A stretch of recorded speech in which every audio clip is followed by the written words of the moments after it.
কেমন আছো বলো সবাই? আশা করি সকলেই ভালো আছো, আমিও ভালো আছি। তো আজকে কি নিয়ে কথা বলবো? লিসানের ভিডিও নিয়ে কথা বলবো। অবশ্যই লিসানের ভিডিও দেখলে না একটা আলাদা রকম ভালো লাগা থাকে। লিসান সত্যি করে যেভাবে বাচ্চা দুগুলোকে সামলায়, মানে দেখার মতন এবং বলার মতন, সত্যি প্রশংসা করার মতনই। কারণ ওইটুকুটুকু ছোটো ছোটো বাচ্চাগুলোকে কি সুন্দর করে রোহন না লিসান, খালি রোহন বেরিয়ে যায়। কারণ আমরা তো ভাবি যে রোহনের সাথে রোহনের বাচ্চাটাকে একটু দেখবো, না সেটা আমরা পাই না, আমরা পাই হচ্ছে লিসানের কাছ থেকে। তো সেই জন্য বলছি লিসানের ভিডিওগুলোর যেন একটা আলাদা ভালো লাগা থাকে আজকাল। তো অন্য ভিডিওগুলোতে যতটা না ভালো লাগে, লিসানের এই ছোট ছোট বাচ্চাগুলোকে নিয়ে সময় কাটানোর ভিডিওগুলো সত্যিই ভালো লাগে। প্রত্যেকটা দর্শক ওখানে কমেন্ট করে, সোনামাকে যারা দেখতে ভালোবাসে, সোনামাকে যারা ভালোবাসে তারা প্রত্যেকে লিসানের ভিডিও থেকে সোনামাকে দেখতে পায়। এটাই আমাদের কাছে অনেক বড় পাওয়া। কারণ পাপার তো সময় নেই, পাপা ভীষণ ব্যস্ত, তারপরে পাপার মন মেজাজ খারাপ। হ্যাঁ, আজকে তো একটা ভিডিও শর্টস বানিয়েছে, সেখানে সে কেঁদেই ফেলছে। রোহন, আমি তোমাকে দুটো কথা বলতে চাই। তোমার কি এখনও মন থেকে সেই পুরনো স্মৃতিটা ভুলতে পারোনি, তাই না? আমি জানি পুরনো স্মৃতি ভুলতে পারা খুব কঠিন। তুমি তাকে প্রচণ্ড মন থেকে ভালোবাসতে, তাই জন্য তুমি এখনও তাকে ভুলতে পারছো না। আর ভুলতে পারছো না বলেই কিন্তু তুমি এই ধরনের রিলসগুলোই বানাচ্ছ। তার কারণ আমরা বুঝতে পারছি প্রত্যেকেই যে তুমি এখনও সেই মেয়েটাকে ভুলতে পারোনি। আর সেই মেয়েটা দেখো তোমার চোখের সামনে দিয়ে কিন্তু তোমাকে ভুলিয়ে কিন্তু সে দিব্যি ভালো আছে। তো তুমিও ভালো থাকার চেষ্টা করো। আমার তো মনে হচ্ছে রোহন এখনও ভালো নেই। রোহন মানসিকভাবে শারীরিকভাবে এখনও ভালো নেই। যদি ভালো থাকতো তাহলে আজকের রিলসটা দেখে সত্যি করে বলছি আমার চোখেও জল চলে এসেছিল। আমি রোহনের থেকে অনেক বড়, কিন্তু রোহনের চোখের জল দেখলে না কেন জানি না আমাদের সবার চোখেই জল চলে আসে, তাই না? সবার চোখে। ওখানে অনেকে কমেন্ট করেছে, দাদা তোমার চোখের জল ভালো লাগছে না, ভাই তোমার চোখের জল ভালো লাগছে না, রোহন তোমার চোখে জল কেন? এই প্রশ্নগুলোর উত্তরও দিতে পারবে না, কারণ ও এখনো পর্যন্ত ওই জায়গাটা থেকে বেরোতে পারেনি। আর হ্যাঁ, কালকে বলেছিলাম না রোহন প্রেম করলে ভালো না খারাপ? রোহন প্রেম করলেও সেটা কখনো সোশ্যাল মিডিয়ায় আনবে না। এটা স্বাভাবিকভাবেই সবার, যাদের মাথায় বুদ্ধি আছে তাদের অবশ্যই এটা জানা উচিত। তো আগে রোহনকে নিয়ে কিছু কথা বলে নিই, তারপর লিসানকে নিয়ে তো অনেক কথা বলার আছে। তো রোহনের ফেক ভিডিও, এর আগেও আমি কিন্তু এই ব্যাপারটা নিয়েই কিন্তু আগে একটা ভিডিও করেছিলাম যে এই ফেক ভিডিওগুলোকে কিন্তু তুমি বন্ধ করাও। কারণ তোমাদের ভিডিওগুলো পুরোটা ডাউনলোড করছে আর ভালো ভালো ভিউজ পাচ্ছে। অবাক লাগে দেখতে। আমরাও তো করতে পারি, তাই না? কিন্তু আমরা তো কখনো করি না। আমরা যেটা দেখি সেটার উপরে আমরা আমাদের ভালো লাগা মন্দ লাগাগুলোকে ভালোভাবে সাজিয়ে গুছিয়ে আমরা প্রেজেন্ট করি। আমরা ইচ্ছা করলে তোমার ভিডিওটা ডাউনলোড করে তুলে নিয়ে এসে দিতে পারি। আমার তো 1000 2000 ভিউজ হয়, সেটা 10,000 12,000 ভিউজ হয়ে যাবে, তাই না? কিন্তু আমরা কি সেটা করি? কখনো করি না। তো সেখানে দাঁড়িয়ে কিছু ছেলে এই কাজগুলো যে করছো না তোমরা, এগুলো কিন্তু খুব খারাপ কাজ করছো। রোহন কিন্তু যখন তখন তোমাদেরকে কিন্তু স্ট্রাইক দিতে পারে, কিন্তু তোমাদের সেই ভ্রুক্ষেপটা নেই। অতিরিক্ত মানে কি বলবো, তোমরা যে কতটা ডেসপারেট সেটা তোমাদের ভিডিও, মানে কি বলবো, ভিডিওগুলো একজন মানুষ খেটে খুঁটে করে, সেই ভিডিওগুলো পুরোটা ডাউনলোড করে তুলে এনে তোমরা যে ভিউজ কামাচ্ছ, এটা কিন্তু ঠিক নয়। এটা কিন্তু ঠিক নয়। যখন তখন কিন্তু রোহন এটা করবে। তোমরা কিন্তু ভেবো না যে রোহন করবে না, করছে না, করবো না বলছে, কিন্তু এটা তো ঠিক না। রোহনের পুরো ভিডিওটা তুলে নিয়ে এসে একদম ডাউনলোড করে 10,000 12,000 15,000 20,000 ভিউজ নেওয়া, এটা খুব অন্যায়। তো যাই হোক, রোহন আজকে অনেকটাই ক্লিয়ার করেছে এবং তাদেরকেও কিন্তু ওয়ার্নিং দিয়েছে যেগুলো করো না। তো তোমাদের যদি লজ্জা থাকে তাহলে করবে না, আর যদি লজ্জা না থাকে তাহলে করবে। তারপর তোমাদের ফল ভোগ করতে হবে। প্রত্যেকে আমরা কনফিউজ হয়ে যাই যে এটা রোহনের ভিডিও, না এটা রোহন ছাড়লো, এটা লিসান ছাড়লো। লিসানেরও সেম, লিসানের ভিডিওগুলো তুলে তুলে ছেড়ে দিচ্ছে আর ভালো ভিউজ হচ্ছে। এ কি অসভ্যতা রে বাবা রে বাবা। তো যাই হোক, রোহন আজকে পরিষ্কার করে বলে দেওয়াতে খুব ভালো লেগেছে যে আমার ফেক চ্যানেল তৈরি করেছে, তোর এরকম করে আমার ভিডিওগুলোকে পুরোটা করে ডাউনলোড করে ছেড়ে দিচ্ছে। তোমাদেরকে কিন্তু সাবধান হতে বলেছে রোহন। সাবধান হয়ে যাও, না হলে পরে কিন্তু বিপদে পড়তে হবে, এটা বলে দিলাম। সত্যি আমরাও কিন্তু কনফিউজ হয়ে যাই, যেখানে দেখি সোনামার ভিডিও আমরা সাথে সাথে সেখানে গিয়ে ভিউজ দিচ্ছি।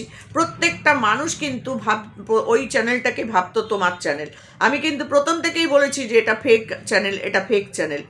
তো যাই হোক, তোমারই নাম, তোমারই ছবি, তোমারই সব কিছু, তো সেখানে আমরা যারা বুঝি না জানি না তাদের কিন্তু একটু অসুবিধা হয়, আর তারপর তাদের ভিউজটাও মারাত্মক আকারে হয়।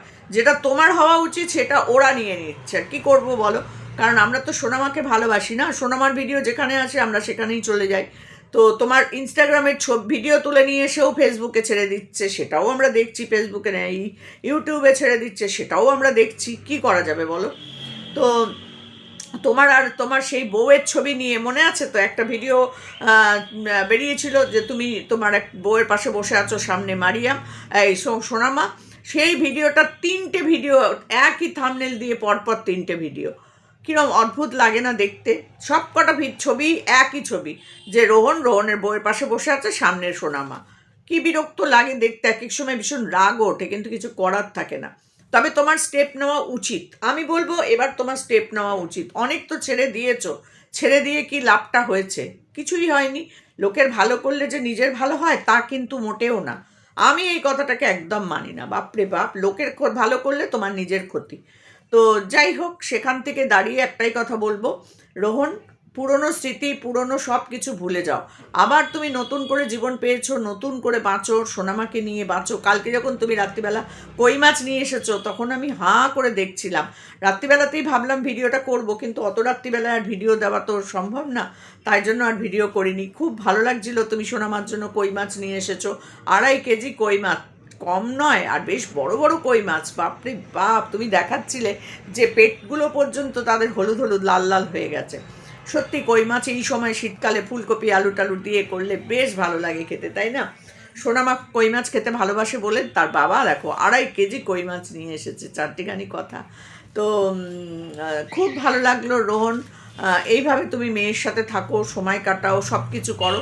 আর একটা কথাই বলবো, লিসানদের বাড়িতে যতক্ষণ থাকছে ঠিক আছে, তারপরে ওই যে রাত্রি 2-3টে অবধি বাচ্চাটার জেগে থাকাটা কিন্তু ঠিক না। তুমি ওকে একটু ঘুম পাড়ানোর চেষ্টা করো, দরকার পড়লে ওকে দুপুরবেলা ঘুম পাড়াবে না, একদমই ঘুম পাড়াবে না। লিসানদের বাড়িতে থাকলেও ঘুম পাড়াতে বারণ করবে, এখানে থাকলেও ঘুম পাড়াবে না। তাহলে কি বলতো, বাচ্চারা ঠিক 8:30-9টার মধ্যে ঘুমিয়ে পড়বে। আমরাও আমাদের মিমিসোনাকে কিন্তু দুপুরবেলা ঘুম পাড়াই না। দুপুরবেলা এটা ওটা সেটা আঁকার বই, মানে ফোন বা বই খাতা বা যা হোক কিছু করে করে ওর সাথে গল্প করে খেলে ধুলে কাটিয়ে দিই। ঠিক রাত্রি 8:30-9টার মধ্যে ওকে খাইয়ে আমরা ঘুম পাড়িয়ে দিই। তাহলে ওর ঘুমটাও অনেকটা সময় ধরে হলো, আর আমরাও তো একটু রেস্ট নেব না, সেই সময়টাও কিন্তু আমরা একটু পাই। এই যে তুমিও রাত্রি 2, 2:30, 3টে অবধি জেগে থাকছো, সত্যি করে সকালবেলা উঠে সোনামা স্কুলে যাবে কি করে? যে বাচ্চা 3টে অবধি জেগে থাকে সেই বাচ্চা কখনো সকালবেলা 7টার সময় স্কুলে যেতে পারবে না, কখনো পারবে না, কারণ তার বাবা মাই তো তাকে ঘুম থেকে তুলে তো স্কুলে পাঠাতে পারবে না, তাই না? আর যদিও তুলে পাঠানো হয়, সে বাচ্চাটাও ঝিমোবে, আর বাবা মার তো এনার্জিই থাকবে না কোনো কাজকর্ম করার। তো সেই কারণে বলবো দুপুরবেলা ওকে ঘুম পাড়াবে না। আমার মনে হয় সোনামা দুপুরবেলা ঘুমায়, আর দুপুরবেলা ঘুমায় বলেই ও রাত্রিবেলায় ঘুমোতে চায় না। তুমি এই স্বভাবটা চেঞ্জ করো সোনামার, এটা তোমাকে বললাম। দেখো, রিসানকেও বলছি, সোনামাকেও, এই রোহনকেও বলছি, তোমরা ওর দুপুরের ঘুমটা বন্ধ করে দাও। যদি তোমরা সকালবেলা ওকে মানে ঘুম পাড়াও, তাহলে কিন্তু রাত্রি 3টে অবধি ও জেগে থাকবেই থাকবে। আমরা কখনো করি না, কখনো দুপুরবেলা ওকে ঘুম পাড়াই না। খুব কম দিন, যেদিন হয়তো ভোরবেলা ঘুম থেকে উঠে পড়লো বা রাত্রিবেলা কোনো প্রোগ্রাম আছে, বাড়িতে কোনো অনুষ্ঠান আছে, তখন ওকে আমরা দুপুরবেলা ঘুম পাড়াই, যাতে অনেক রাত অবধি জেগে থাকতে পারে। না হলে আমরা কিন্তু কখনো করি না। তুমিও সেটাই মানে করো। এবার রাত্রিবেলা যদি তাড়াতাড়ি শোয়, তাড়াতাড়ি উঠেও যাবে সকালবেলা ঘুম থেকে।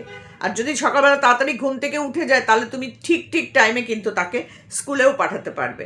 আমরা কিন্তু সেটাই করি। তো যাই হোক, আমরা যেটা করি তুমিও যে সেটা করবে তা নয়, কিন্তু এটা করলে পরে তোমার বাচ্চার দিক থেকে ভালো হবে, তোমার দিক থেকেও ভালো হবে, কারণ তোমারও তো শরীরটা এখন ভালো না, তাই না? তোমারও তো রেস্টের দরকার। তুমি যদি এখন 3টে 3:30 অবধি বাচ্চাটার সাথে জেগে থাকো, তাহলে তুমি ঘুমাবে কখন, তাই না? তো সেই জন্য বলছি যে বাচ্চাটাকে দুপুরে ঘুম না পাড়িয়ে একেবারে সন্ধ্যে 8টা 8:30টার মধ্যে ঘুম পাড়িয়ে রেখে দেবে, ব্যাস। তারপর থেকে তুমি ফ্রি থাকবে। তো এটা আমরা করি, তোমাকে বললাম। আর হচ্ছে, এবার লিসানকে কিছু কথা বলবো। লিসানকে বলবো একটাই কথা, সেটা হচ্ছে এই যে লিসান এত সুন্দর করে 4টে বাচ্চাকে নিয়ে কত দূর বেড়াতে গেল, জায়গাটা সত্যিই সুন্দর, ভীষণ সুন্দর জায়গাটা। কিন্তু এই মাথা থেকে ওই মাথা, আবার ওই মাথা থেকে এই মাথা, পুরো হেঁটে হেঁটে যাতায়াত করিয়েছে বাচ্চাগুলোকে। উরে বাবা গো বাবা, সত্যি আমি হলে আমি যেতে পারতাম না।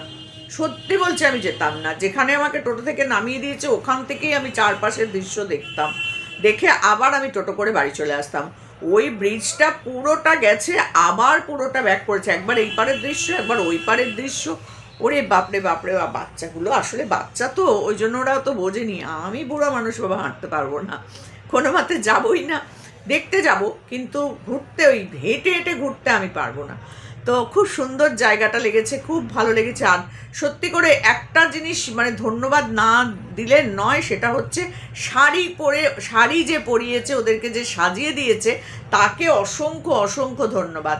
এই ছোট ছোট বাচ্চাদেরকে শাড়ি পরানো যে কী কষ্টের ব্যাপার, সেটা কিন্তু আমি অন্তত খুব ভালো করে জানি। এটা আমি বললাম কারণ আমি আমার মেয়েদেরকেও পড়াতাম, বড় নাতনিও মনে হয় পড়েছে ছোটোবেলায়, কিন্তু আমার এই ছোটো নাতনি যখন হাতে খড়ি হয়েছিল সেইবারই ব্যাস পড়িয়েছিলাম বোধহয়, তাও মনে হয় শাড়ি নয়, ওই ঘাগরা টাইপের একটা জিনিস পরানো হয়েছিল, লেহেঙ্গা টাইপের, হলুদ। এইবারে ওকে তোমার চুড়িদার কিনে দেওয়া হয়েছে হলুদ রঙের, তো সেটা তোমরা আমার ব্লগে দেখতে পাবে। ওকে হলুদ রঙের চুড়িদার পরানো হয়েছিল, কিন্তু শাড়ির চেষ্টা করিনি। ওরে বাবা, ও শাড়ি ফাড়ি পরতে পারবে না, ও ভীষণ দুরন্ত, তাই জন্য আমরা আর শাড়ি পরাইনি। তবে আমার ইচ্ছা ছিল শাড়ি পরানোর, কিন্তু সেটা আর হয়নি, পুরোহিত মশাই পাওয়া যায়নি বলে আমরা তো নম করে শুধু পুজো করেছি। তো যাই হোক, পুজোর মতন করেই করেছি। লিসান সত্যি করেই খুব ভালো লাগে। লিসান যেই বাচ্চাদের সাথে সময়গুলো কাটায় না, এতেই বোঝা যায় লিসানের মনটা কতটা উদার। তো খুব ভালো লেগেছে। তারপর আবার তারা আবার চাউমিন খাবে, বাবা পকোড়া খাবে না, চাউমিন খাবে। তো যাই হোক, ওরা ছেলেরা খেলো পকোড়া, মেয়েরা খেলো চাউমিন। খুব ভালো লেগেছে। শাড়ি পরে দুজন যেন মনে হচ্ছে দুটো সরস্বতী ঠাকুর টুটু টুটু টুটু করে হেঁটে হেঁটে বেড়াচ্ছে। সত্যি খুব ভালো লেগেছে। লিসান, তোমার ভিডিও তো এমনিই ভালো লাগে, তুমি মানুষটাও ভালো, তোমার ভিডিওগুলোও ভালো হয়, আর বাচ্চাদের সাথে ভিডিও সত্যিই দেখার মতন হয়। আর রোহনকে একটাই কথা বলবো, রোহন পুরনো স্মৃতি ভুলে যাও। আজও তোমার চোখ থেকে জল পড়ছে, কিন্তু তোমার চোখের জলের দাম তো সে দেয়নি, তাহলে কেন তাকে চিন্তা করে তুমি কষ্ট পাবে? আরও অনেক পৃথিবীতে মেয়ে আছে, সুন্দর সুন্দর মেয়ে আছে, তো তাদের জন্য তুমি ওয়েট করো, কিন্তু এই মেয়ের জন্য তুমি চোখের জল ফেলো না। সে তোমাকে ভালোবাসেনি, সে যদি তোমাকে ভালোবাসতো তাহলে সে তোমাকে ছেড়ে চলে যেতে পারতো না, তাই না? যে চলে যায় সে কখনোই তোমায় ভালোবাসেনি, এটা সবসময় মনে রাখবে। আজকে তুমি চোখের জল ফেলছো, তোমার চোখের জলের মূল্য তাকে একদিন না একদিন ঠিকই কোনো না কোনোভাবে দিতে হবে, কিন্তু তুমি ভুলে যাও, আবার নতুন করে বাঁচো, আবার নতুন করে নিজের মেয়েকে নিয়ে বাঁচো। নিশ্চয়ই তুমি ভালো মেয়ে পাবে, তাকে নিয়ে তুমি সংসার করবে, কিন্তু এইসব প্রেম ঠেম করো না। হ্যাঁ, আর এইটা তুমি ঠিক কথা বলেছো যে আমি প্রেম যদি করি তাহলে কি আমি সোশ্যাল মিডিয়ায় নিয়ে আসবো?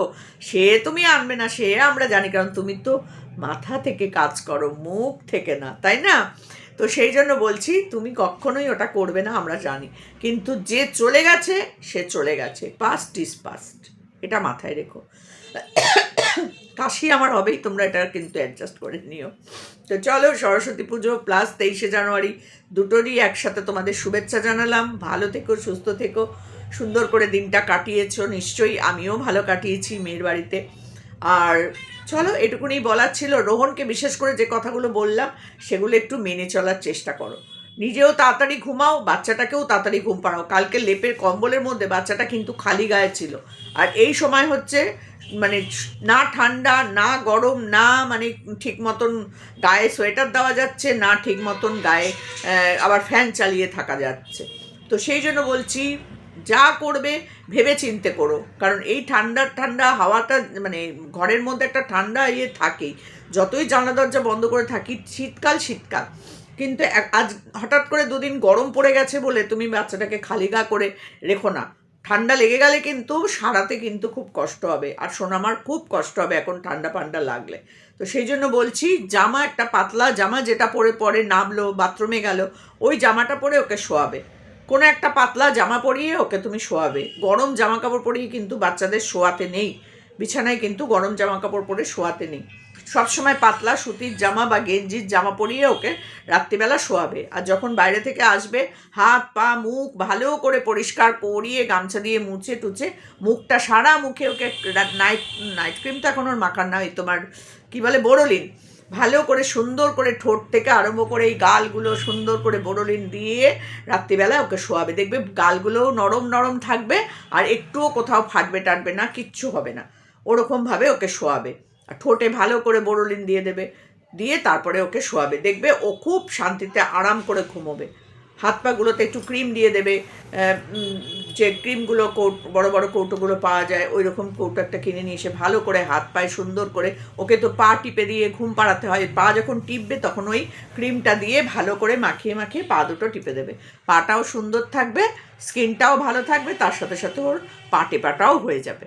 চলো, কত বুদ্ধি তোমাকে দিই, সেই বুদ্ধিগুলো অ্যাপ্লাই করো, তোমরা নিজেরা দুজনেই ভালো থাকবে, তাই না? তো চলো, ভিডিওটা এখানেই শেষ করলাম। ভালো থেকো, সুস্থ থেকো। চলো, টাটা।